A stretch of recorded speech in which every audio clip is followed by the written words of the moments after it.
નમસ્તે વિદ્યાર્થી મિત્રો, ધોરણ 6 વિષય ગણિતમાં આજે આપણે સંખ્યા સાથે રમત પાઠ 3 માં આગળ જોશું. તો કે તમારી પાઠ્યપુસ્તકમાં પેજ નંબર 63 પર સ્વાધ્યાય 3.6 તમને આપેલું છે. એમાં જુઓ, આગળના જે દાખલા છે એ તમે કર્યા હશે, બાકી બુકમાં પણ લખી લીધા છે બધાએ, એવું માનું છું. અને ન લખ્યા હોય તો હજુ ફોટો પાડીને પીડીએફ મોકલેલું છે જ, તો એમાંથી તમે લખી લેજો. દાખલા નંબર 2 માં એમ કીધું છે, તમને 3 આપેલા છે, A, B અને C. તો કે જો બે ક્રમિક સંખ્યાઓનો, એમાં શું કહે છે કે બે ક્રમિક સંખ્યાઓનો ગુસ્સા શું મળે. તો તમને ખાલી પ્રશ્ન કર્યો છે, બે ક્રમિક સંખ્યા એટલે શું ખબર છે?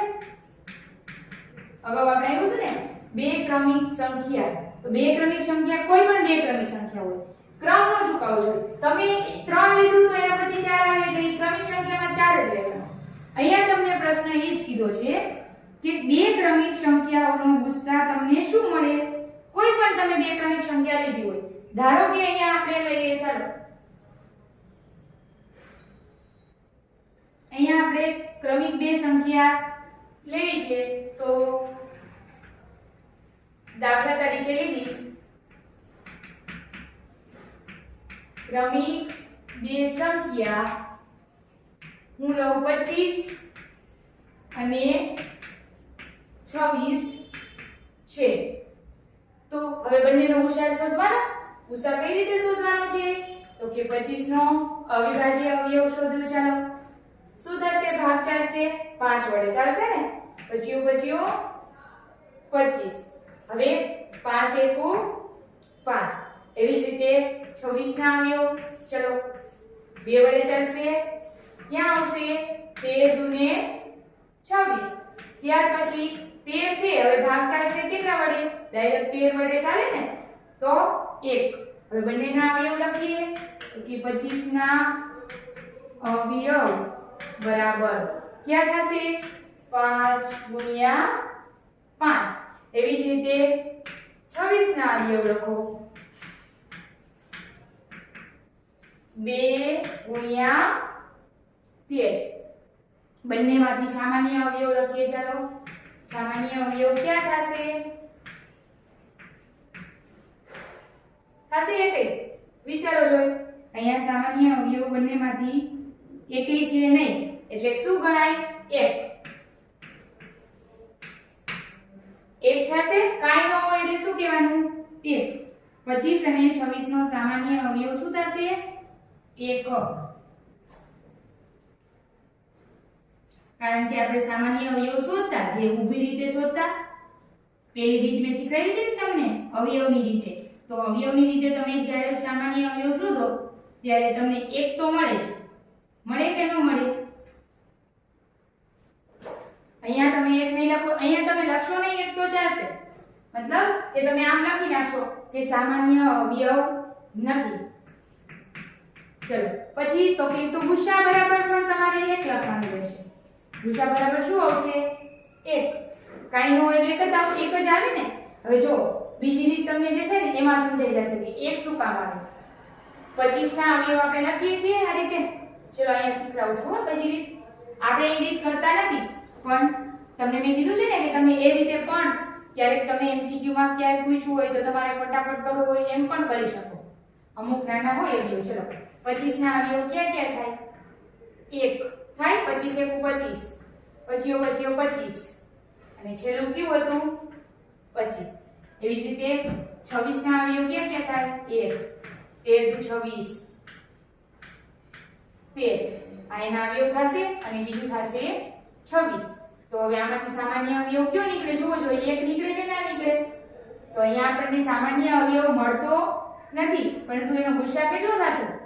1. યાદ રાખવાનું, કોઈ પણ સંખ્યાનો ગુસ્સા શૂન્ય ક્યારેય થાય નહીં, કારણ કે ગુસ્સા એ શું છે? એના સામાન્ય અવયવોનો ગુણાકાર છે. સામાન્ય અવયવ અહીંયા કાંઈ છે નહીં, 1 જ છે, એટલે 1 તો જવાબ રહેશે ગુસ્સાનો. તો ગુસ્સા પણ શું આવશે તમારો? 1. સમજાય છે? તો આમ આપણને શું મળ્યું કે કોઈ પણ બે ક્રમિક સંખ્યા હોય, કોઈ પણ હોય, 25 હોય, 26 હોય, 27 હોય, 28, 31, 32, એ કોઈ પણ ક્રમિક સંખ્યા હોય એનો ગુસાઅ શું મળે આપણને હંમેશા 1. નીચે લખવું પડે આમ કોઈ પણ બે ક્રમિક સંખ્યાઓનો ગુસાઅ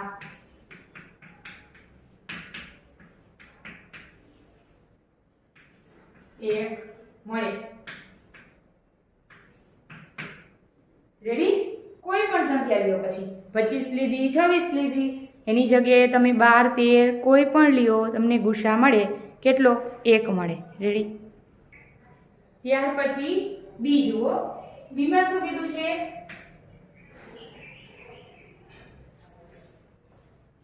કોઈ પણ બે ક્રમિક બેકી સંખ્યાઓનો ગુસાઅ શું મળશે?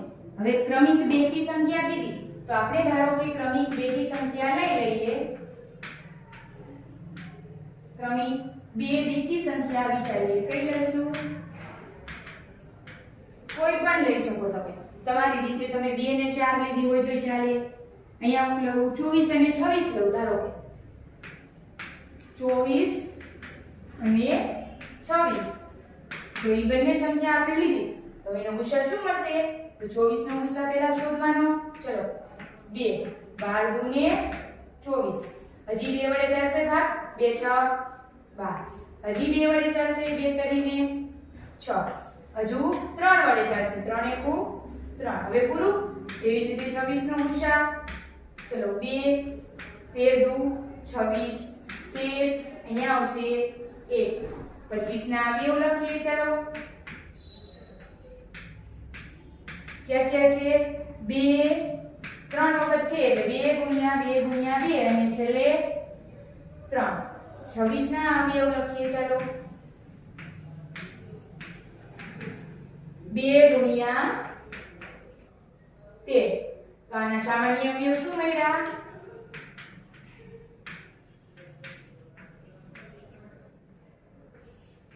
2 છે. 2 એક તો હોય સામાન્ય અવયવ, એક હંમેશા હોય જ ને. મેં તમને ગયા આના આગળના એમાં શીખવાડ્યું. સામાન્ય અવયવ એક તો આપણને મળે છે, પરંતુ અવિભાજ્ય અવયવની રીતે જે આપણે આ પાડતા હોય અવયવ, ત્યારે આપણને અવયવ જે મળે છે એ કયો છે? અહીંયા 2 છે. તો એનો ગુસાઅ શું આવશે? કેટલો આવશે? 2. કારણ કે સામાન્ય અવયવ એક તો હંમેશા હોય. 2 કુબ 1 આપણે લખીએ કે ના લખીએ કાઈ ફેર પડે ન પડે ને. એ કેમ સમજવાનું છે અહીંયા તમારે? તો અહીંયા શું આવશે? ગુસાઅ બરાબર 2. મળે કે ના મળે? 2 બીજી સંખ્યા છે નહીં, નહીતર આપણે અહીંયા ગુણાકાર કરીને લખવું પડે કે 2 વખત હોય તો 2 ગુણ્યા 2 એટલે કે 4 ગુસાઅ આપણને મળે. તો અહીંયા ગુસાઅ કેટલો મળ્યો? 2. એનો મતલબ શું થયો? તમે કોઈ પણ બીજી લ્યો સંખ્યા, આમ કોઈ પણ બે ક્રમિક બેકી સંખ્યાનો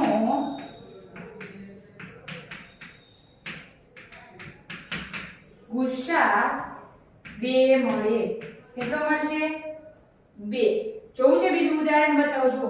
અહીંયા ધારો કે તમે 24 અને 26 ની જગ્યાએ બીજી લીધી બેકી સંખ્યા હું લઉં 2 4 અને 8 સોરી 4 અને 6 આવશે ને ક્રમિકમાં. 4 નો ગુસાઅ 2 2 દુ 4 2 એકુ 2. એવી જ રીતે 3 નું લઈએ 2 તરીને 6 અને 3 એકુ 3. જુઓ છે બેમાં સમાન શું આવશે? 2 જ આવશે ને. તો એનો ગુસાઅ પણ શું મળશે? 2. ક્રમિક બેકી સંખ્યા લીધી, માં પણ આપણે બેકી સંખ્યા લીધી હતી ક્રમિક. એટલે યાદ રાખવાનું વિકલ્પ ખાલી જગ્યામાં કઈ પણ જગ્યાએ પૂછાય કે કોઈ પણ બે ક્રમિક બેકી સંખ્યાનો ગુસાઅ શું મળશે? તો કે 2 મળે. રેડી? ત્યાર પછી સી શું પૂછ્યું છે કે બે ક્રમિક એકી સંખ્યાઓ, તો એનો ગુસાઅ શું મળશે? ચલો બે ક્રમિક એકી સંખ્યા હોય તો ચલો એનો શોધીએ. બે ક્રમિક એકી સંખ્યા ધારી લેવાની કોઈ પણ. 5 7 લીધી, 3 અને 5 લ્યો, 13 અને 11 લ્યો, કોઈ પણ તમે સંખ્યા લ્યો, તમને ગુસાઅ શું મળશે ખબર છે? 1 જ મળશે.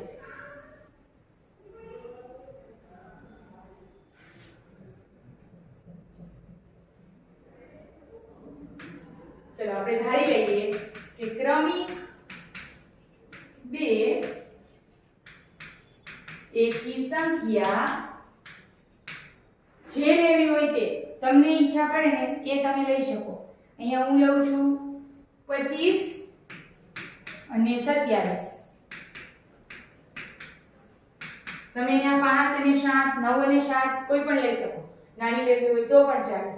તો બે એકી સંખ્યા લીધી 25 અને 7. એકી સંખ્યા એટલે તો ખબર છે ને 1 3 5 7. તો 25 અને 7 ને લીધી છે. તો હવે 25 ના અવયવ શોધીએ. ચલો 25 25 5 એકુ 5. 27 ના 4 નવા 27. 3 તરી 9. 3 એકુ 3. હવે એના અવયવ લખીએ. ચાલો 25 ના અવયવ ક્યાં થયા? 5 ગુણ્યા 5. એક વસ્તુ યાદ રાખવાની કે અહીંયા આપણને જે અવયવ મળે ને તેમાં એકેય વિભાજ્ય અવયવ હોવો જોઈએ નહીં. અવિભાજ્ય જ હોવા જોઈએ કે હજી એના ભાગ પડતા હોવા જોઈએ નહીં. હવે લખીએ 27 ના અવયવ 3 ગુણ્યા 3 ગુણ્યા 3 છે. કઈ સામાન્ય નથી, મતલબ અહીં સામાન્ય અવયવ કેટલો છે? સામાન્ય અવયવ છે નહીં. કેટલો ગણાશે? સામાન્ય અવયવ નથી, મતલબ સામાન્ય અવયવ 1 છે. તો તેથી ગુસા શું થશે? ગુસા બરાબર 1 મળે. તો આમ લખી શકીએ આપણે કોઈ પણ બે ક્રમિક એકી સંખ્યાનો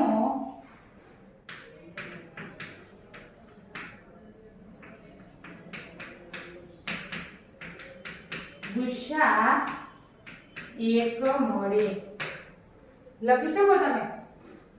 હવે આના ઉપરથી તમે એટલું તો કહી શકો કે તમને કોઈ પણ બે સંખ્યા આપી હોય એનો ગુસા હંમેશા 1 તો મળશે જ, શૂન્ય સાવ મળશે નહીં. કહી શકો. તો આના પછી જુઓ જોઈએ દાખલા નંબર 3 માં. દાખલા નંબર 3 તમારે પાકી બુકમાં લખવો નથી, ખાલી જોઈ લો તમને શું પ્રશ્ન પૂછ્યો છે એ. શું કીધું છે જુઓ જોઈએ કે અવિભાજ્ય અવયવો દ્વારા બે સહઅવિભાજ્ય અવયવ સંખ્યાઓ આપી છે 4 અને 15 નો ગુસા આપણને મળે. શું મળે 4 અને 15 નો? તો કે તમને એમ કીધું છે 2 ગુણ્યા 2 અને 3 ગુણ્યા 5. તો હવે 2 ગુણ્યા 2 તમે લખો અને 3 ગુણ્યા 5 લખો. તો એમાં તમને અવિભાજ્ય સામાન્ય અવયવ એકય મળતો નથી. તો એટલે આપણે 4 અને 15 નો ગુસા શૂન્ય છે. એ જવાબ સાચો ગણાશે. જો નહીં તો આવો ગુસા સાચો ગુસા કયો છે એ કયો. એમાં શું થશે કે સામાન્ય અવિભાજ્ય અવયવ ન હોય તો ગુસા 1 છે, શૂન્ય નથી. કારણ કે શૂન્ય છે એ શૂન્ય એ કોઈ પણ સંખ્યાનો અવિભાજ્ય અવયવ નથી. તેથી કોઈ પણ સંખ્યાનો ગુસા શૂન્ય આવે. જો શું કે ખબર છે? પ્રશ્ન તમારો લાંબો છે, થોડોક લાંબો છે પણ સાવ સહેલો છે. કાંઈ લખવાનું તો છે ને, આપણે સમજવાનું છે કે તમને જે પૂછ્યું છે 4 નો અવયવ આપ્યો, 2 ગુણ્યા 2, 15 નો આપ્યો છે, 3 ગુણ્યા 5 આપ્યો છે. હવે તમને એમાંથી અહીંયા તમે ઉદાહરણ લઈ લો. 25 નો આપણે મળ્યો, આ 27 નો આપણને આ મળ્યો છે. હવે તમે જો અહીંયા 0 લખો, સામાન્ય અવયવ એકય છે નહીં, તમે એમ કહો 0 છે. 0 લખશો એનો મતલબ એવો થયો ને કે અહીંયા જે તમે લખો છો એ એક પ્રકારનો અવિભાજ્ય અવયવ જ થયો. જો અહીંયા મેં 5 આમાં હોત તો આપણે અહીંયા 5 લખે. એનો મતલબ શું થયો તો કે આ બંનેમાંથી એક અવિભાજ્ય અવયવ 5 છે એ કેવા છે? સમાન. જો અહીંયા શૂન્ય લખે તો એનો મતલબ એવો થયો કે આ બંને સંખ્યામાંથી શૂન્ય એવો અવિભાજ્ય છે કે જે સમાન છે. એવું થાય એનો મતલબ. પણ શૂન્ય જે છે, શરૂઆતમાં એક વખત કીધું હતું કે શૂન્ય છે એ કોઈ પણ આપણે જે આખો ચાર્ટ બનાવ્યો હતો 1 થી 100 સંખ્યા સુધીનો અવયવનો, ત્યારે એમાં શૂન્ય આવ્યું હતું કે નતું આવ્યું? મતલબ શૂન્ય છે એ એકય સંખ્યાનો અવયવ બનતો નથી. આવે કે શૂન્ય કે પછી 27 છે તો એનો અવયવ શૂન્ય આવે, શૂન્ય ગુણ્યા. કારણ કે શૂન્યનો હંમેશા કોઈ પણ ગુણાકાર આવે કોઈ પણ સંખ્યા સાથે, જવાબ શું મળી જાય? શૂન્ય મળી જાય. એટલે શૂન્ય એ કોઈ પણ સંખ્યાનો અવિભાજ્ય અવયવ ગણાતો નથી, તેથી એનો ગુસા હંમેશા કેવો મળે? 1 મળે, શૂન્ય મળશે નહીં. રેડી? તો આટલું તમારે એમાં સમજવાનું હતું. ત્યાર પછી જોઈએ આ 3 દાખલા તમારે પાકી બુકમાં લખી નાખવાના. ચલો ત્યાર પછી તમારી પાઠ્ય પુસ્તકમાં પેજ નંબર 64 પર જુઓ શું કીધું છે. તો કે લઘુત્તમ સામાન્ય અવયવી. લઘુત્તમ સામાન્ય અવયવી કેને કહેવાશે? લઘુત્તમ સામાન્ય અવયવીને તમે ટૂંકમાં કઈ રીતે દર્શાવી શકશો? એનું શોર્ટ ફોર્મ તો કે લસા. જે રીતે તમે આગળ ગુસા કીધું હતું એ જ રીતે અહીંયા લઘુત્તમનો લ, સામાન્યનો સા, અવયવીનો લઘુત્તમ સામાન્ય અવયવી એટલે શું? લસા. લસા કઈ રીતે શોધવાનો છે? તો કે જો એમાં વ્યાખ્યા આપી છે 2 કે 2 થી વધારે આપેલી સંખ્યાનો લઘુત્તમ સામાન્ય અવયવી આ સંખ્યાઓનો સામાન્ય અવયવીમાંથી સૌથી નાનો અવયવી હોય. નાનો અવયવી કઈ રીતે? તો કે એક ઉદાહરણ આપણે લઈએ, એમાં જોઈએ કે કયો એનો લસા થશે. જોઈએ આપણે એનું ઉદાહરણ. ધારો કે ઉદાહરણ તરીકે લઈએ, વધારેમાં વધારે આવતું હશે. ઉદાહરણ તમને પેલું આપ્યું છે 12 અને 18. હવે તમે 12 અને 18 માં જુઓ. જ્યારે 12 અને 18 માં જુઓ તો 12 ના અવયવ આપણે પાડીએ કઈ રીતે? આ રીતે જ આપણે પાડવાનું મેં શીખવાડ્યું છે. 2 6 12, 2 તરીને 6. એવી જ રીતે 18 ના કરો તમે તો શું થાય? 2 નવા 18, 3 તરી 9. તો આનો લસા અહીંયા જુઓ 2 છે, 2 છે, અહીંયા પણ 2 છે, અહીંયા 2 × 2 મળે, અહીંયા શું મળે? 2 × 3 મળે તમને. તમારી બુકમાં પણ તમને કીધું છે જુઓ 12 છે તો એનો લસા સોરી હજી 3 આવે ને, અહીંયા પણ 3 આવશે, મતલબ અહીંયા હજી એક 3 આવશે અને અહીંયા પણ શું આવશે? 3. તો હવે લસા જ્યારે શોધવાનું હોય ને ત્યારે યાદ રાખવાનું કે તમને જે અવયવ મળ્યા હોય અવિભાજ્ય અવયવ એમાંથી જે સંખ્યા અહીંયા 2 કેટલી વખત છે? 2 વાર. અહીંયા કેટલી વખત છે? 1 વાર. તો લસામાં હંમેશા તમારે લેવાનું કેટલી વખત હોય? તો કે જે વધારે વખત છે લઘુત્તમ વાર, વધારે વાર. અહીંયા 2 વાર છે ને તો 2 ને કેટલી વખત લઈ લેવાના? 2 વખત. 3 કેટલી વાર છે? અહીંયા 2 વાર છે, અહીંયા 1 વાર છે, તો આપણે ગણવાના કેટલી વખત? 3 વાર. 2 × 4, 4 તરી 12 અને 12 તરીને 36. તો આનો લસા શું મળે? 18 અને 12 નો 36 મળે તમને. સમજાય છે? કોઈ પણ તમને સંખ્યા આપેલી હોય એનો લસા શોધવો હોય એટલે શું કરવાનું? તો કે વધારે વાર જે આવે છે ને સંખ્યા, અહીંયા તમને જે વધારેમાં વધારે 2 વાર લેવું તો અહીંયા 2 વાર લઈ લેવાનું, 3 વાર છે તો 3 વાર લઈ લેવાનું. એટલે એનો લસા તમને કેટલો મળશે? જે અવિભાજ્ય અવયવ આવ્યા તમારા એ બધાનો ગુણાકાર એ તમારો લસા થાય. બીજી રીત શ્રેણી કહું તો આપણે કરવાની જે દાખલામાં આવશે એ કઈ રીતે આવશે? તો કે તમારું ઉદાહરણ 11 આપ્યું છે જુઓ 20, 25 અને 30 નો લસા કીધું છે. હવે આ જ લસા હું તમને અહીંયા બીજી રીતે શીખડાવું. આ જ લસા તો પણ એ જ રીતે થાય. પહેલા આપણે ઉદાહરણ જોઈ લઈએ. કયું છે? 20 અહીંયા જ કરું છું.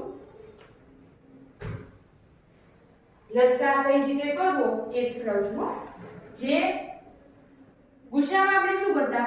જે સરખા અવયવ હતા એને આપણે લેતા ને નીચે અને એનો પછી ગુણાકાર કરી જે અવિભાજ્ય અવયવ મળ્યા આપણને એનો ગુણાકાર કરી જે જવાબ આવે એ આપણને શું મળતું? ગુસા મળતો. તો હવે લસા કઈ રીતે શોધવાનો? તમને ઉદાહરણ આપ્યું છે 20, 25 અને શું છે? 30. હંમેશા આ રીતે કરવાનું. રેડી? આવું કરી લીધું મેં. હવે તો કે આ બધી સંખ્યા જુઓ, 3 સંખ્યા તમને આપેલી છે આપેલી. એમાં તમારે જોવાનું પહેલા તો 2 વડે એકેય સંખ્યાનો ભાગ ચાલે છે? તો કે હા ચાલે છે. કઈ સંખ્યા 2 વડે તમે ભાગી શકશો? 20 અને 30. તો અહીંયા પહેલા આપણે 2 લેવાના. સમજાય? 20 ને ભાગશો 2 વડે તો કેટલા આવશે? 10 આવે ને, કારણ કે 10 દુ 20 થશે. 25 નહીં તો 25 ના એમનો 25 રાખવાના. 30 ને ભાગશો એટલે કેટલા આવશે? 15 આવે. હવે તો કે બીજી વાર શું જોઈએ? 10, 25 અને 15. હજી 2 વડે ભાગ ચાલે છે ક્યાંય? તો કે હા, 10 ને તમે 2 વડે ભાગી શકશો. તો અહીંયા શું લેશું? 2. તો અહીંયા શું આવશે? 2 × 5 = 10. 25 ને ભાગી શકશો નહીં, 25 ના એમનું 25 રાખવાના, 15 તો કે નહીં. ચાલો હવે જોવાનું છે 3 વડે. આ એકેય સંખ્યામાં એકેય એવી સંખ્યા છે કે જેને તમે 3 વડે ભાગી શકતા હોય છે. કઈ છે તો કે 15 છે ને, 3 × 5 = 15 થાય. તો અહીંયા પહેલા લેશું 3, 5 ના 5 જ રાખશું કારણ કે 5 માં ભાગ ચાલશે નહીં. અહીંયા શું આવી જશે 5. હવે જુઓ હવે 3 વડે આવશે નહીં ચાલે તો કયું ચાલશે તો કે 5. 5 એકુ 5. 5 ના ઘડિયામાં ક્યાં 25 આવશે તો કે 25 25. અથવા તમે ભાગાકાર કરી લેવાનો 25 / 5 તોય ચાલશે. 5 / 5 એટલે 1. હજી જુઓ જો અહીંયા 5 વડે ભાગાશે ને 1. અહીંયા શું આવી જશે 1. જ્યાં સુધી નીચે તમને 1 મળી ન જાય ત્યાં સુધી તમારે આવું લાંબુ કોઈ પણ સંખ્યા આપેલી હોય એમાં કરવાનું. ભાગ ચલાવતું જવાનું છેક સુધી અને તમને જવાબ મળી જશે. હવે તો કે જે તમને સંખ્યા મળી છે એનો લસા મળી ગયો. જુઓ લસા બરાબર શું આવશે ખબર છે? આ બધી સંખ્યાનો ગુણાકાર 2 × 2 × 3 × 5 × 5 કેટલો થશે? જુઓ 2 × 2 = 4, 4 × 3 = 12, 12 × 5 = 60 અને 60 × 300 થશે.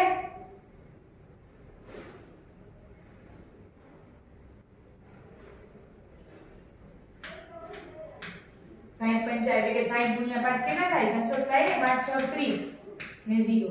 તો આનો લસા શું મળ્યો આપણને? 300 મળશે. સમજાય? હવે આનો આપણે બીજી રીતે લસા શોધવો હોય તો જુઓ અહીંયા ઉપર પહેલા શું કરશું આપણે?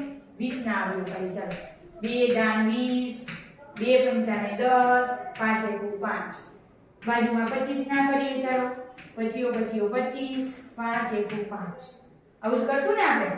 પછી કરશું 30 ના તો કે 2 15 દુ 30, પછી લેશું 3 3 × 5 = 15, 5 એકુ 5. આ રીતે પહેલા એના અવયવ કરીશું. પછી મેં તમને કીધું છે કે જે વધારે આવતું હોય એ લેશું. અહીંયા 20 માં કયું 2 × 5 આવ્યું. અહીંયા 20 માં મળ્યું છે. જો ટૂંકમાં લખું છું. 25 માં શું મળ્યું? 5 × 5. 30 માં શું મળ્યું છે? 2 × 3 × 5.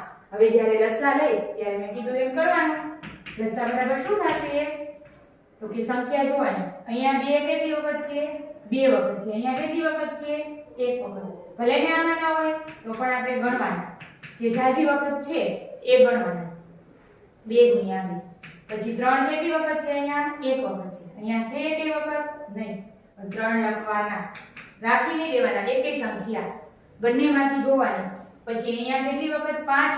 જે સરખી સંખ્યા હોય ને મતલબ કે ત્રણેયમાં હાજર છે એવી સંખ્યા તમારે જોવાની કે જે વધારે વાર હાજર છે એ લખવાની. કેમ 2 લખ્યા મેં 2 વખત એવી. પણ ભલે એકમાં ગેરહાજર આમાં 3 નથી પણ આમાં તો છે ને તો એ 3 ગણવાના. લસામાં હંમેશા અવિભાજ્ય અવયવોનો ગુણાકાર ગણીએ ત્યારે એ જ સંખ્યા એમાં ગોતીને લખવાની. હવે 5 નું આપણે ગોતીએ તો કેટલા આવશે? અહીંયા 5 2 વખત છે. એક કેટલી વાર છે?